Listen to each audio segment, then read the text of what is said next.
Waalaikumsalam warahmatullahi wabarakatuh. Alhamdulillahi rabbil alamin. Wassalatu wassalamu ala asyrafil anbiya'i wal mursalin wa ala alihi wa sahbihi ajma'in. Rabbi shrah li sadri wa yassir li amri wahlul 'uqdatam min lisani yafqahu qawli. Qalu subhanaka la 'ilma lana illa ma 'allamtana innaka antal 'alimul hakim. Faqala Allah ta'ala fil ayatil ukhra, na'udzu billahi minasy syaithanir rajim. Bismillahirrahmanirrahim. Ya ayyuhalladzina amanu taqullaha haqqa tuqatih wa la tamutunna illa wa antum muslimun. Tak lupa bersalawat kepada Rasulullah dengan melafazkan Allahumma salli ala sayyidina Muhammad wa ala ali sayyidina Muhammad. Hadirin yang dimuliakan Allah Subhanahu wa taala, tak lupa kita bersyukur kepada Allah dengan mengucapkan alhamdulillahirabbil alamin, yang mana telah memberikan kita limpahan nikmat kesihatan, iman, Islam, hingga kita bisa melangkahkan kaki dan mengayunkan tangan dan berkumpul di rumahnya insyaallah yang dimuliakan Allah ini, yakni masjid kita. Hadirin yang dimuliakan Allah Subhanahu wa taala, hari ini kita berada di malam yang ke-29, yang mana kita sudah melewati fase-fase i'tikaf mulai dari 21 hingga malam ini di detik-detik akhir Ramadan. Insyaallah sebentar lagi akan meninggalkan kita, yang mana dia akan pergi untuk 11 bulan yang akan datang. Kalau kita renung-renungkan apakah sebulan Ramadan hadir bersama kita, sudahkah bisa membentuk kita menjadi hamba Allah dan istiqomah dalam nikmat iman dan Islam? Bersyukur kita kepada Allah. Hadirin yang dimuliakan Allah Subhanahu wa taala, ada 3 doa yang tidak akan ditolak oleh Allah Subhanahu wa taala. Pertama ialah doanya orang yang terzalimi. Doa orang yang terzalimi, doanya menembus 7 lapis langitnya Allah Subhanahu wa taala, yang mana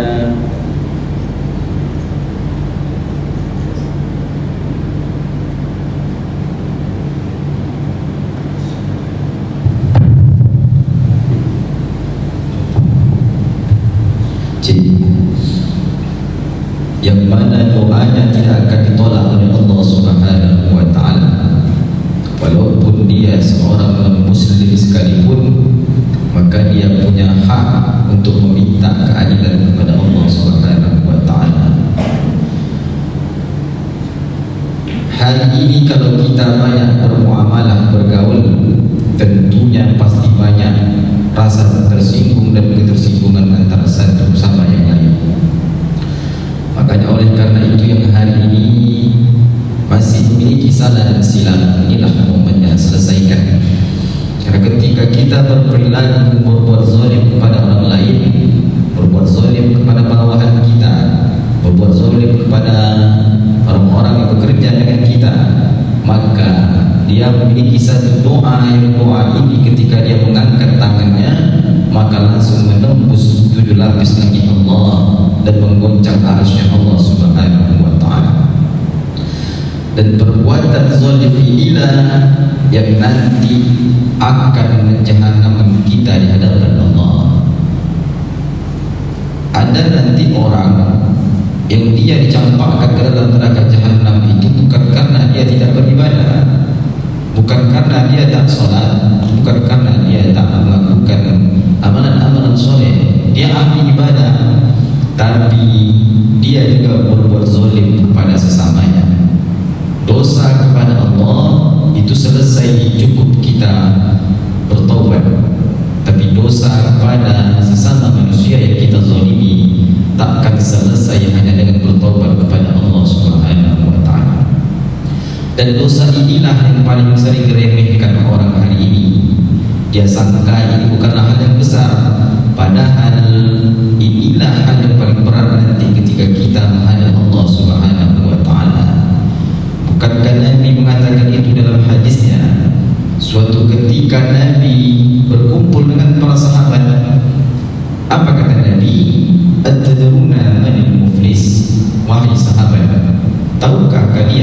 siapakah orang yang dijahanamkan Allah di akhirat, yang dihinakan Allah Subhanahu wa ta'ala?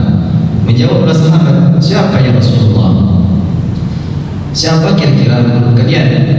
Menurut kami, mereka ini orang yang tidak memiliki jabatan yang tinggi, maka mereka ini nanti hina di hadapan Allah. Dan ada juga yang menjawab, al-muflisu fina man la dirhama lahu wa la mata'. Menurut kami, mereka itu orang yang tidak memiliki dirham, kekayaan harta yang melimpah. Kata Nabi, lah, tidak wahai sahabat, orang yang dihinakan Allah nanti bukan mereka yang tidak memiliki harta dan jabatan yang tinggi, namun melainkan, kata Nabi, innal muflisan min ummati man ya'ti yawmal qiyamah fi salatin wa zakatin wa siyamin, yakni yang akan datang pada hari kiamat nanti dari golongan umatku, kata Nabi. Nabi tidak menyebut orang Yahudi Nasrani. Nabi mengatakan umatku yang akan datang membawa pahala solat, zakat, haji, puasa dan pahala-pahala kebaikan lainnya. Di satu sisi dia membawa amal ibadah, tapi di sisi yang lain dia juga datang membawa dosa kepada sesama manusia. Makanya datang dia melapor kepada Allah, Allah, ini pahala solat saya.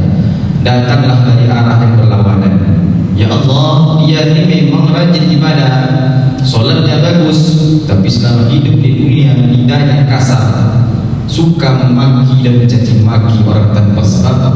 Ketika berucap, lisannya menyakitkan hati, tingkahnya membuat orang kesal kepadanya. Kami ingin menuntut pertanggungjawaban. Betul itu kau lakukan, kata Allah. Iya ya Allah. Maka dipindahkanlah amal kita kepada orang yang kita zalimi tadi. Lalu datang lagi dia melapor, ini pahala zakat saya. Datang lagi dari arah yang berlawanan, dia memang rajin membayar zakat, tapi selama hidup di dunia, ya Allah, dia mengambil hak saya tanpa sebab. Dia menggeser sempadan tanah saya tertentu arah, mengambil hak yang bukan haknya. Saya belum sempat meminta pertanggungjawaban di hadapan pengadilan dunia. Sekarang kami menuntut pertanggungjawaban. Betul itu kau lakukan? Iya ya Allah. Dipindahkan lagi amal dia kepada orang yang dia zalimi.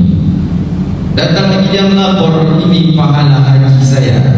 Datang lagi dari arah perlawanan, dia memang sudah menunaikan haji, ya Allah, tapi selama hidup di dunia dia berbuat zalim kepada kami yang tinggal di dekat rumahnya. Dia tak pernah bagus dalam bermuamalah kepada kami. Orang yang zalim mengambil hak ketika kami bekerja dengannya, hak kami tidak dikeluarkan. Kami belum sempat minta pertanggungjawaban. Betul itu engkau lakukan, betul ya Allah. Dipindahkan lagi amal dia kepada orang yang dia zalimi. Kalau amalnya sudah habis, masih banyak orang yang minta pertanggungjawaban, maka dipindahkanlah dosa orang yang bersangkutan tadi kepada orang yang dia zalimi. Dia pun dicampakkan oleh Allah ke dalam neraka Jahannam, khalidina fiha abada, kekal selama-lamanya. Bayangkan, ini golongan orang masuk neraka karena tidak beribadah, taat ya, tapi tak pandai menjaga lisan, tak pandai bermuamalah dengan baik dengan sesama, mengambil hak yang bukan haknya. Itulah pentingnya kita beramal. Ilmu dulu beramal, jangan amal tanpa ilmu. Hari ini kebanyakan beramal tapi ilmu tak ada. Itulah akibatnya dia tak tahu mana nanti yang akan membuat dia rugi di hadapan Allah Subhanahu wa ta'ala. Yang hari ini kita rasa-rasanya ada berbuat zalim kepada orang, di saat kita melukai orang, hak orang yang kita ambil tanpa sebab, maka selesaikanlah kepada orang yang bersangkutan. Takkan selesai dengan bertobat kepada Allah. Nabi dikatakan oleh Allah, ya Muhammad, apa yang ingin engkau inginkan akan kuberikan, kata Allah. Tapi satu yang tak bisa aku berikan, dosamu dengan sesama manusia tak bisa aku ampuni sebelum engkau selesaikan, kata Allah Subhanahu wa ta'ala. Walau seminggu menangis di muntazam Ka'bah, takkan bisa Allah mengampuni dosanya. Makanya Nabi ketika beliau detik-detik hendak wafat, Nabi mengumumkan kepada sahabat, Siapa kira-kira yang pernah aku bukai, maka hari ini boleh meminta pertanggungjawaban. Maka mengangkat tanganlah salah satu dari sahabat. Aku ya Rasulullah, dulu aku pernah terkena cambuk ketika berperang, ikut bersama. Kalau begitu, ambil cambuk itu balaslah, kata Rasulullah. Menengok itu Umar berdiri. Siapa yang berani mencambuk Rasulullah? Kata Nabi, tidak apa-apa wahai Umar, karena aku tak mau nanti bertanggungjawab di hadapan Allah atas kesalahan dengan sesama manusia. Ternyata sahabat ini pintar dia. Dia meminta ingin mencambuk Nabi. Tujuannya bukan ingin melukai Nabi, tapi dia ingin memeluk badan Nabi, karena dia tahu orang yang bersentuhan dengan kulit Nabi, haram jasadnya disentuh api neraka. Itu Nabi sendiri bertanggung jawab atas kesalahan dia, apalagi lagi kita hari ini. Maka hadirin dimuliakan Allah Subhanahu wa taala, di momen Ramadan inilah sebentar lagi kita akan masuk pada Idul Fitri. Inilah momen kita menyelesaikan perkara-perkara dengan sesama manusia, saling berjabat tangan, saling maaf-memaafkan, jangan sampai ada lagi penyakit hati. Karena kata Nabi, la dakhulul jannah, tak akan masuk syurga siapa ya Rasulullah? Qati'ur rahim, orang yang memutus tali silaturahim. Namun hari ini itu pula lah yang susah bagi kita, karena perkara sakit hati, penyakit hati ini hal yang berat bagi kita memang. Kenapa? Begitu dia terluka, itu susah untuk pengobatannya. Perlu tingkatan tahapan-tahapan yang terus bermuhasabah diri, karena urusan hati memang bukanlah hal yang mudah. Tapi itulah gunanya kita hari ini mendengarkan pengajian, agar kita bisa mengkonter rasa-rasa itu, agar tidak ditunggangi setan. Karena ketika ditunggangi setan, maka kita takkan mau baik dengan orang, kita takkan mau memaafkan mereka. Makanya perlu kita renungkan hari ini, hadirin yang dimuliakan Allah Subhanahu wa taala. Perkara hati adalah hal yang ditengok langsung oleh Allah Subhanahu wa taala. Masuk surga itu bukan hanya sekedar ibadah zahir, tapi juga ibadah hati. Makanya pernah terjadi ketika Nabi duduk dengan sahabat, Nabi menunjuk ke arah pintu masjid. Sahabat tahu, mau tidak aku tengokkan siapa ahli surga. Menengoklah sahabat, siapa yang disebut Nabi ini. Sebentar lagi seorang ahli surga akan masuk melalui pintu itu. Lewatlah seorang laki-laki Ansor yang mana jenggotnya masih basah dan menenteng sandalnya. Itulah ahli surga, kata Rasulullah. Heran sahabat ini, apa amalan dari dia kok bisa sampai-sampai Nabi mengatakan dia ahli surga? Keesokan harinya Nabi duduk, Nabi menunjuk lagi ke arah pintu itu. Sebentar lagi akan masuk seorang ahli surga. Yang masuk bapak-bapak berjenggot tadi, dengan gayanya yang sederhana, dia dikatakan Nabi seorang ahli surga. Hari ketiga Nabi pun mengatakan lagi, itu si fulan ahli surga. Lalu sahabat pun penasaran, salah satunya adalah Abdullah bin Umar. Penasaran dia, apa ibadah yang dilakukan seorang laki-laki Ansor ini. Diikutilah Abdullah bin Umar sampai ke rumahnya. Tuan, bolehkah aku menginap di rumah engkau? Mengapa engkau menginap di sini? Aku sedang bertengkar dengan ayahnya. Aku berjanji takkan pulang selama 3 hari. Boleh aku menginap di sini? Kalau begitu, menginaplah, kata laki-laki Ansor ini. Ketika malamnya dia menengok ibadah dari laki-laki Ansor ini, apa sebenarnya istimewa yang dia ditengok? Solatnya biasa saja, yang mengerjakan solat 5 waktu, tak ada mengerjakan solat malam, puasa sunnah pun tak ada. Habis itu dia tertidur sampai keesokan harinya. Pikiran dari Abdullah bin Umar, mungkin besok malam dia akan beribadah lebih dari ini. Ditengok lagi malam berikutnya, tetap juga dia hanya mengerjakan solat 5 waktu, tak ada ibadah yang khusus. Malam ketiga ditengok lagi oleh Abdullah bin Umar, tak juga ibadah dia cuma ibadah solat 5 waktu yang wajib. Habis itu dia tidur. Keesokan harinya Abdullah bin Umar mendatangi laki-laki Ansor dan berkata, Tuan, aku mau jujur padamu. Apa itu? Sebenarnya aku kesini bukan karena aku bertengkar dengan ayahmu, tapi aku ingin menengok apa ibadah yang engkau lakukan. Kok bisa engkau dikatakan Nabi seorang ahli surga? Terdiam laki-laki Ansor ini mendengar itu. Abdullah bin Umar, aku tidak ada melakukan ibadah khusus yang engkau tengok itulah ibadah yang aku lakukan. Lalu kenapa engkau disebut ahli syurga? Memang ada satu hal yang aku lakukan setiap aku ingin tidur. Apa itu? Setiap aku ingin tidur, aku ingat siapa orang-orang yang berbuat salah kepadaku dan aku memaafkan dia.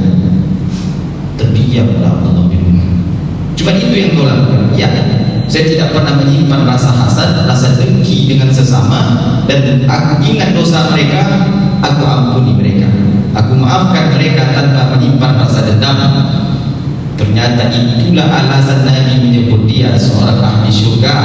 Dari kisah ini berarti surga itu bukan hanya karena ibadah fisik, tapi ibadah hati yang sebenarnya. Solat tak ada yang tahu apakah kita riya atau tidak, tapi hati hanya kita dan Allah lah yang tahu. Kebersihan hati kita itu ditengok oleh Allah Subhanahu wa ta'ala. Maka inilah momen Ramadan ini, melatih diri untuk membersihkan hati, mensucikan diri agar kita menjadi hamba Allah yang dicintai oleh Allah Subhanahu wa ta'ala. Hadirin yang dimuliakan Allah Subhanahu wa ta'ala. Lalu yang kedua ialah doa orang yang sedang melakukan safar perjalanan. Ini doa ini mustajab kepada Allah Subhanahu wa ta'ala. Kenapa?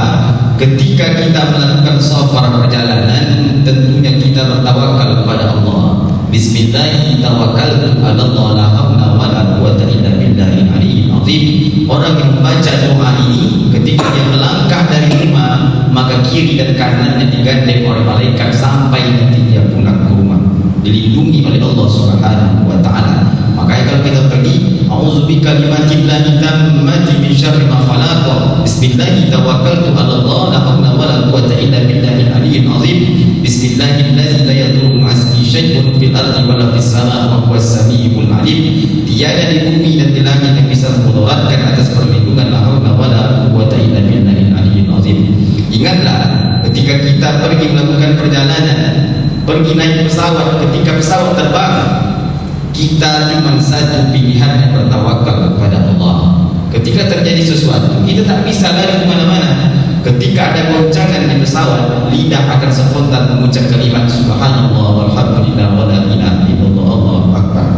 Begitu tawakalnya kita kepada Allah, dan ketika itu doa kita mustajab. Makanya ketika melakukan perjalanan safar, seperti nanti kita pulang ke kampung segala macamnya, berdoalah ketika masa dalam perjalanan itu. Berdoalah hal yang baik-baik, karena doa kita saat itu mustajab kepada Allah Subhanahu wa ta'ala. Hadirin yang dimuliakan Allah Subhanahu wa ta'ala. Dan yang ketiga, doanya seorang ibu kepada anaknya. Ini doa ketika terucap bergoncang di arasnya Allah Subhanahu wa ta'ala. Doa seorang ibu adalah keramat hidup bagi anaknya. Keramat bukan pohon yang rindang, keramat bukan makam di atas bukit, keramat adalah ibu yang ada di rumah. Kalau dia sudah tak ada, kirimlah doa kepadanya. Ketika dia mengucapkan perkataan tak baik, maka disitulah ancaman bagi anaknya. Makanya ibunda ketika mengucapkan perkataan ketika marah, ucapkanlah kata-kata yang baik. Ingatlah, ini kisah nyata ketika seorang anak kecil yang tinggal di Masjidil Haram, ibunya datang tamu, ibunya memasak. Ketika memasak untuk tamu, datanglah anak kecil ini tadi berlari dengan tingkah kecilnya, disirami pasir dalam masakan ibunya. Kira-kira kalaulah kita di posisi ibu ini, apa yang kita ucapkan kepada anak kita? Mungkin sumpah serapah, maki, caci maki, mungkin hantu laut segala macam. Karena kita sudah ada tamu ingin makan, dimasukkan pasir. Tapi apa kata ibu ini? Hei fulan, pergilah engkau ke Masjidil Haram, jadilah engkau di sana imam haram. Siapa dia? Itulah Syekh Abdurrahman As-Sudais yang hari ini menjadi imam besar Masjidil Haram, memegang dua masjid, Masjid Nabawi dan Masjidil Haram. Itu dari doa ibunya yang sedang marah tadi. Ibunya marah tapi tidak mengucapkan perkataan jelek. Dia ucapkan, hei Sudais, pergilah engkau ke haram, jadilah engkau imam di haram. Dan doanya dikabulkan Allah Subhanahu wa ta'ala. Hari ini menjadi imam, kepalanya seluruh imam di dunia, yaitu Imam As-Sudais. Itu menandakan doanya mustajab kepada Allah Subhanahu wa ta'ala. Jadi hari ini Bunda kalau marah, ucapkanlah hal yang baik, ucapkan kata-kata yang berpotensi doa bagi anak kita. Karena ketika hal yang buruk diijabah oleh Allah Subhanahu wa taala. Dari mana? Pernah terjadi pada zaman Nabi ketika seorang laki-laki yang bernama Juraij sedang sholat. Datang ibunya mengetuk pintu. Ya Juraij, diam Juraij. Dia tetap lanjutkan sholatnya karena dia berpikir urusan kepada Allah lebih utama. Sholat dia. Kedua dipanggil lagi, ya Juraij, dia tetap lanjutkan sholatnya. Ketiga, ya Juraij, dia tak menyahut karena dia sedang sholat. Sholat wajib itu tak boleh ditinggalkan, tapi sholat sunnah ketika ibu memanggil maka boleh kita batalkan, kita tinggalkan. Apa kata ibunya? Jangan matikan Juraij sebelum dia menengok wanita, cakap wanita tunasusila. Jangan matikan Juraij. Itu ucapan dari ibunya. Seminggu selesai itu, datanglah seorang perempuan yang sedang mengandung dan mengaku dihamili oleh Juraij. Hebohlah ketika itu, masa itu, karena orang tahu Juraij ini ahli ibadah, solatnya bersama Nabi, orang yang taat wali Allah. Tapi dapat isu menghamili seorang perempuan PSK, dihakimi Juraij, dibawa oleh warga. Memanglah kau Juraij, tampaknya kau taat, tapi ternyata kau seorang pendosa. Kata Juraij, kita tunggu anak itu lahir, baru kita tahu siapa ayahnya. Ada dua anak yang bisa berbicara ketika dia masih kecil. Pertama anak pada zaman Nabi Yusuf, yang kedua anak pada zaman Juraij. Ketika anak ini berapa bulan setelah lahir, datanglah Juraij, ditusukkan jarinya ke pusaran anak itu, dan anak itu bisa bicara. Apa kata anak itu? Ayahku adalah seorang pengembala sapi. Jadi yang menghamili ibunya ini pengembala sapi, bukan Juraij. Tapi kenapa dia yang dituduh? Karena doa ibunya tadi diijabah oleh Allah. Allah ingin menunjukkan ketika doa tak baik pun dikabulkan. Jangan matikan dia sebelum dia menengok wanita tunasusila. Dan betul ditengokkan, itulah seorang PSK yang hancur tadi mengaku dihamili oleh Juraij, padahal bukan dia. Begitu mendengar itu, seluruh orang yang datang itu memohon ampun kepada Juraij karena salah dalam menilai dan menzolimi dia. Juraij pun tersenyum. Begitulah mulianya doa seorang ibu. Berkata buruk pun dia pun dijabah oleh Allah. Makanya hari ini yang mungkin ketika marah masih mengeluarkan kata-kata tak baik, ubahlah. Bisa jadi ketika kita berucap malaikat lewat dan mengaminkan doa kita, dan doa kita dijabah oleh Allah Subhanahu wa taala. Hadirin yang dimuliakan Allah Subhanahu wa taala, itulah beberapa kisah 3 doa yang takkan tertolak oleh Allah. Pertama, doa orang terzalimi. Yang kedua, doa orang yang sedang safar. Yang ketiga, doa seorang ibu kepada anak. Doa kepada sesama manusia yang terzalimi tadi, selesaikanlah kepada sesama manusia. Doa orang yang sedang perjalanan, gunakanlah waktu ketika safar untuk berdoa hal yang baik. Ketiga, seorang ibu, engkau memiliki lisan yang mustajab, maka gunakanlah lisan ini untuk berkata yang baik agar anak-anak nanti menjadi anak yang soleh dan soleha, anak yang menolong agama Allah Subhanahu wa taala.